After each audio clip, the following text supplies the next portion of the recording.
Hi, this is Miss Isy at the Honey Candy Library, and I am bringing you this week's story time. Today, I'm going to read you a story which is based on a true encounter between a boy and a whale. And the title of the book is The Boy and the Whale, and it's written and illustrated by Mordecai Gerstein.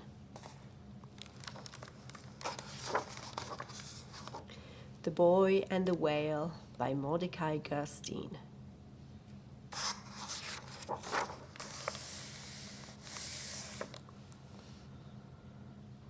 Every day I loved to watch the sun rise out of the sea. One morning I saw something in the water, something big. "That's a whale out there," said Papa. "It looks dead." We jumped into a panga for a closer look. "Oh no," yelled Papa. He cursed the whale with words I'd never heard him say. "It's tangled in our net, our only net. I hope we can save it." "Save the whale, Papa?" "No, my son, save our net. The whale is dead." We dived into the water. I had never been so close to an animal so huge. Wrapped by the net in a hopeless tangle, the whale must have died, unable to move. I had been tangled in a net once too. I almost drowned. Papa saved me. The whale's closed eye was as big as my head, and then it blinked, and I had to breathe. So did the whale. "Papa," I gasped, "the whale's alive." "Just barely," said Papa, "but our net is ruined. We have no money for a new one." He turned the boat toward the shore. "Maybe," he said, "we can try to fix my uncle's old net and borrow it." "But what about the whale?" I said. "The whale?" said Papa. "Maybe we should free it," I said. "Do you know," said Papa, "how difficult and dangerous that would be?" "But it might live." "It destroyed our net," said Papa. "How will we live?"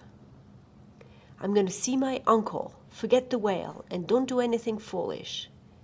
"Yes, Papa," I said. I looked back out at the whale.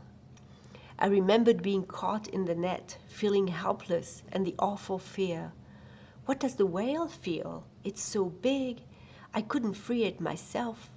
If I tried, Papa would be very angry. I stood there for a long while. Then I jumped into the panga and headed for the whale. I had to try.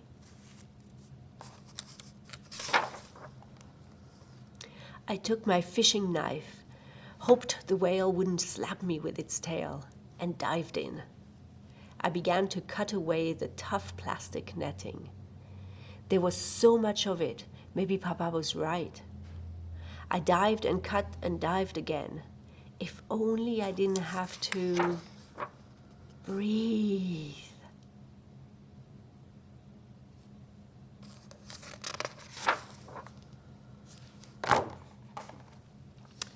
I was getting tired. How much longer, I wondered, could I do this? "Well," I thought, "do you have a name? Mine is Abelardo." "I'm so very sorry about the net, whale, but fishing is how we live. Do you know, I'm trying my best to save you, but I don't know if I can."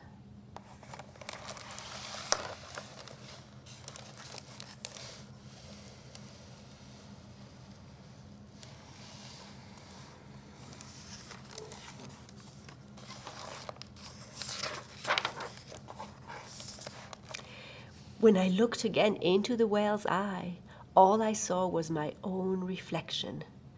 Don't die, whale. I'm doing my best.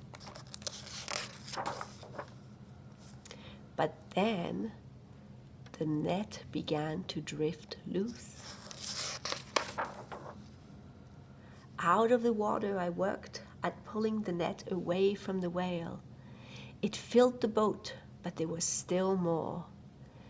Then I saw the whale move a flipper, and all at once the whale was free.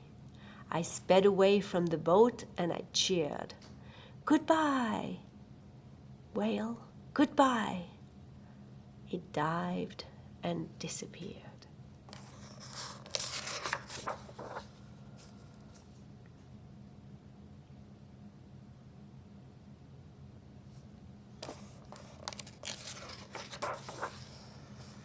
It burst out of the water, leaped into the sky, spun around, crashed back into the sea, and out again.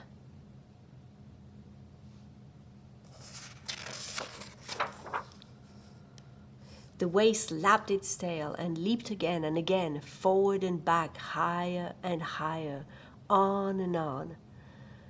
Are you dancing to thank me, whale? Or just for the joy of being free?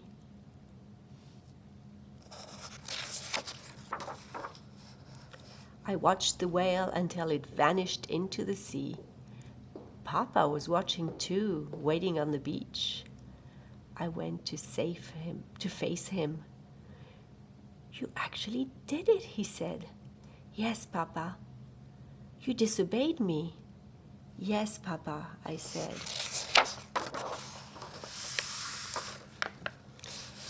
It was incredibly foolish, said Papa, and it was very brave. Now come, my uncle's net needs fixing. Yes, Papa, I said.